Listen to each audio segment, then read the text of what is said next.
আমার হাতে দুইটা শ্যাম্পু আছে। এটা সবাই চেনেন, Head and Shoulder classic clean, আর হচ্ছে Avenue volumising for fine hair flash green blends. So কোন শ্যাম্পুটা কিসের জন্য এটা আপনাদেরকে বলবো। এই শ্যাম্পুটা অবভিয়াসলি ড্যান্ড্রাফের জন্য। আপনার মাথায় যদি ড্যান্ড্রাফ থাকে অবশ্যই আপনি এই শ্যাম্পুটা ভালো করে ব্যবহার করলে আপনার ড্যান্ড্রাফ চলে যাবে। Head and Shoulder classic clean.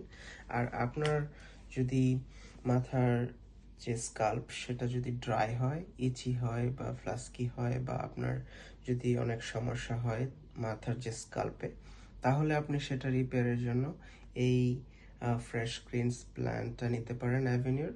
So এটা হচ্ছে গিয়ে ড্যান্ড্রাফ, আর এটা হচ্ছে গিয়ে আপনার মাথার ত্বকের জন্য। এটাও ড্যান্ড্রাফ দূর হবে, বাট শুধু ড্যান্ড্রাফের জন্য নিতে গেলে এটা নেবেন। আর অবশ্যই শ্যাম্পু করার পরে শ্যাম্পুটা মিনিমাম 5 মিনিটস আপনার মাথায় রাখবেন, মাথায় ম্যাসাজ করার পরে। আর যদি 1-2 মিনিটে ধুয়ে ফেলেন সেটা জাস্ট ওয়াশ করা হবে, আপনার চুলের জন্য বা স্কাল্পের জন্য কোনো উপকারে আসবে না। সো মিনিমাম 5 মিনিটস রাখবেন ভালো একটা ইফেক্টিভ রেজাল্টের জন্য। Thank you.